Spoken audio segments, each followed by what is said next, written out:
With how big the Dragon Ball fandom is, and how much goes unexplained in the story, it's only natural that we'd see a ton of fan theories about the series. I mean, look at my entire channel. It's basically about that in the same sense.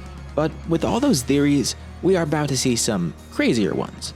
Whether it's just something unlikely or something completely outlandish, plenty of strange theories gain traction within the community. Now, some of these aren't actually as outrageous as others, or they're just products of the time. But today I want to go through and look at some of the biggest theories in the community, and we'll get progressively more absurd as we go on. Hindsight is 2020, and it's easy to look back at how absurd a theory sounds and just laugh at it. But rather than me using this video to just be toxic and make fun of theories like that, it's just more so funny to look back at the different theories that people believed and analyze them in a sense, seeing why they popped up in the first place, and also reintroducing them to people who may have not been around for them in the first place. Now, unfortunately, it is a bit hard to find any specific Crazy Z or GT theories, since by the time large internet communities for those series started popping up, both were pretty much already complete. Although we do have some after the fact, but for the most part, this is going to be focused on modern Dragon Ball. Let's start with a theory that popped up a while ago, the two bases theory. This theory basically says that Saiyan gods have two sorts of bases, a normal base and a godly version of that base. This theory was, and still kind of is, a pretty big topic because it really changes a lot of power scaling in the story. The theory assumes that Goku and Vegeta have a normal base form, one without any godly presence within it, and also a godly version of their base. The reason being because at one point in the story, that actually was the case. They had a godly version of their base. They absorbed the power of a Super Saiyan god within there. But as we've seen a lot with Dragon Ball Super, there's some contradictory things in the story, or maybe it's an intentional change, which is why this is a theory.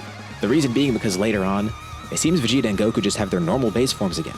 And another reason this theory exists is because it explains a lot of the gaps in power between people, hence why I mentioned the power scaling portion. For example, if you think Goku and Vegeta have one base and that's where their godly essence is in, well, then in Vegeta's fight against Cabba, that would make Cabba actually a lot stronger. I did make a YouTube short about this too, which I'll link above. But if you use the two bases theory, then it means Cabba's strength is more reasonable, because Vegeta was probably just using his regular base form, rather than his godly one.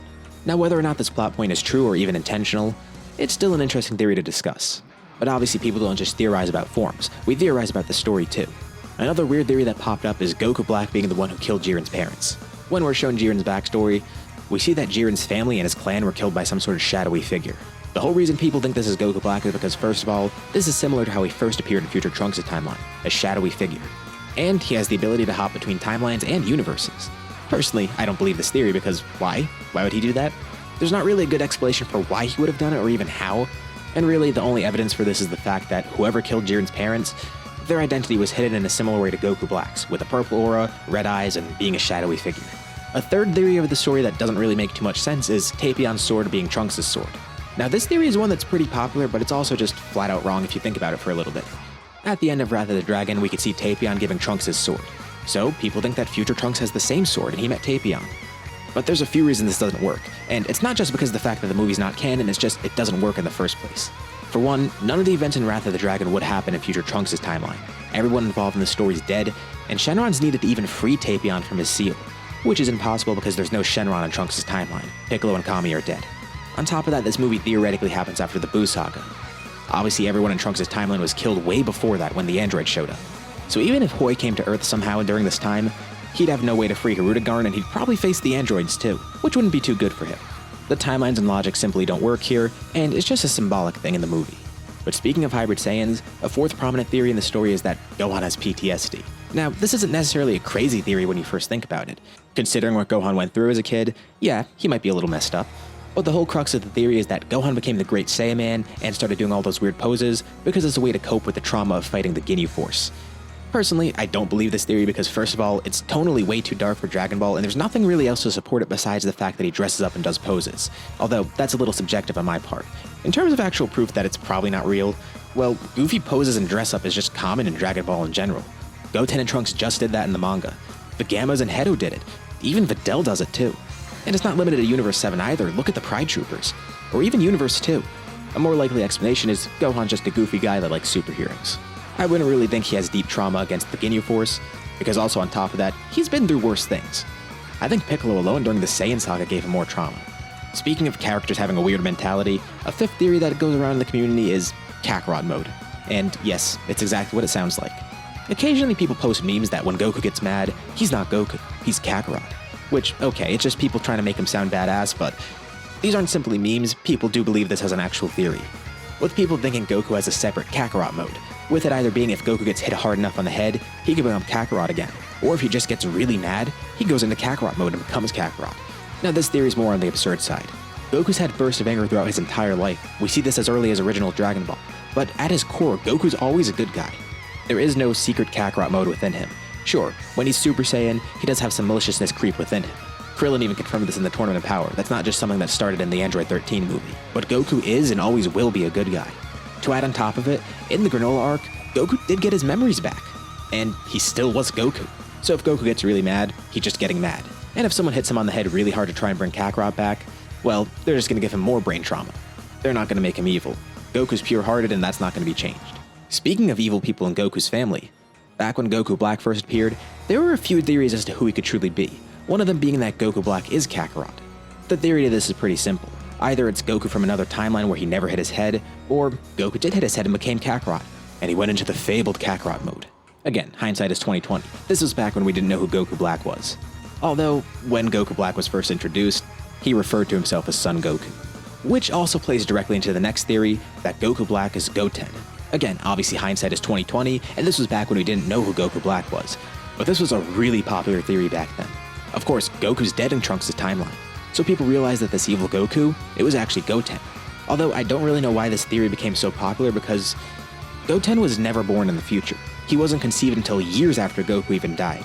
So it simply doesn't work. But with all the timeline nonsense, people assume that maybe Goten was somehow born in one of the timelines, and became evil somehow.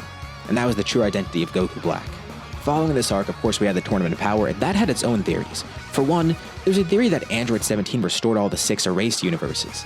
This theory has a really simple origin, and unlike some of the theories we've discussed, it's not really too crazy. And who knows, maybe it's something that'll be revealed later on. The theory suggests that when Android 17 restored all the universes erased during the Tournament of Power, his wish might have restored every universe that Zeno erased.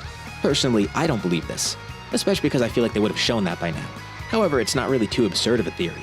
It's well within Super Shenron's power. Of course, he probably knew 17's intent to just restore the universes destroyed during the tournament. But you never really know what Dragon Ball has in store. Speaking of the Tournament of Power, there's another theory regarding Ultra Instinct. This one's kind of funny in retrospect because Vegeta kind of did get something similar to this. People theorize that there were 2 forms of Ultra Instinct, a defensive one that Goku had, and one that was offensive that Vegeta would get. Of course, this never happened. Well, kinda. Of course, Ultra Ego is a completely different thing, but it's pretty funny to see that Vegeta kinda did get his own Ultra form that was more offensive than defensive, with it being the exact opposite of Ultra Instinct. So in a sense, this theory kinda did happen. Obviously not the way that people thought it would happen, but it is funny to think how similar it is. One more crazy theory from the Tournament of Power was that Hit was never eliminated. Obviously we do know he was. Universe 6 was erased, and Hit never came back during the tournament. Now, I can't tell for sure, but when I looked into this, it seems like this kinda started as more of a joke, but people did actually believe it at some point. The theory assumes that when Jiren eliminated Hit, he didn't actually eliminate Hit. He eliminated one of Hit's clones, and that Hit was somehow hiding in some sort of dimension of time during the entire tournament, waiting for the right moment to pop out. And maybe with him hiding in whatever time dimension he's in, that could have saved him from being erased. Now, of course, the theory is pretty goofy, but it's not really completely unfounded, because in that one episode where Hit tried to kill Goku, he actually did do something exactly similar to this, using his time warping powers and creating clones to mislead Goku, which explains why people probably believed it too. So even though he was sent to the stands and was clearly eliminated, that could have just been one of his clones and maybe there was another Hit in the arena somehow. So to an extent, this was absurd, especially if it was intended to just be a joke at first, but it didn't necessarily come out of nowhere. That's really just explaining the origin of it.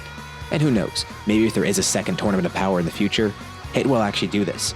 Maybe as we speak, he has a time clone waiting in the World of Void just to prepare for the next one. He's playing the long game. As our final theory from this video, this one's kinda similar to the Goku Black theories that we covered, because it's something that turned out to not be true, but it was a fun theory at the time. When the Broly movie was first teased, people didn't know it was actually Broly that was coming back. We just knew that Goku was going to fight a Saiyan at some point. The teaser was very vague, but we knew it would be a movie about the Saiyans. This theory wasn't really too crazy at the time either. Of course, there were a lot of people also thinking that it might be Broly because of the green color of his aura. So a lot of people theorized the movie might be about Yamoshi, or tie into the first Super Saiyan God somehow. Of course, whenever a new arc begins, a lot of people theorize things like this.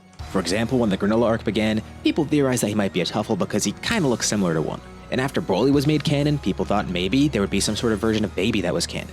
Or when Superhero was first teased, there were a lot of theories that Cell would return. And obviously those theories came true, although not in the way that people expected. But those two are more recent, and again, I want to look back at theories that people might have not known about before. sort of as a way to preserve them and introduce them to people that didn't know about them before. So that kinda ends this video of theories today. I'll mention again though, this isn't me just trying to take a dump on all these theories, despite the absurd nature of some of them. It's just a fun opportunity to look back on things. My whole channel blew up because of a focus on theories and, let's be honest, fanfictions. There's no harm in making fun theories or trying to create fanfictions like that. Especially with big periods of content drought within the series, it only makes sense that people would do that. But let me know what you think below, and if there's any other theories you'd like me to cover, drop some below and I can cover them in a future video. Whether it be old theories that were disproved, or future theories that could apply to the series later on. Be sure to drop a like and subscribe if you haven't already. It lets me know that you want to see more videos like this, and it really does help the channel too. Anyways, thank you all for watching, and I'll see you all in my next video.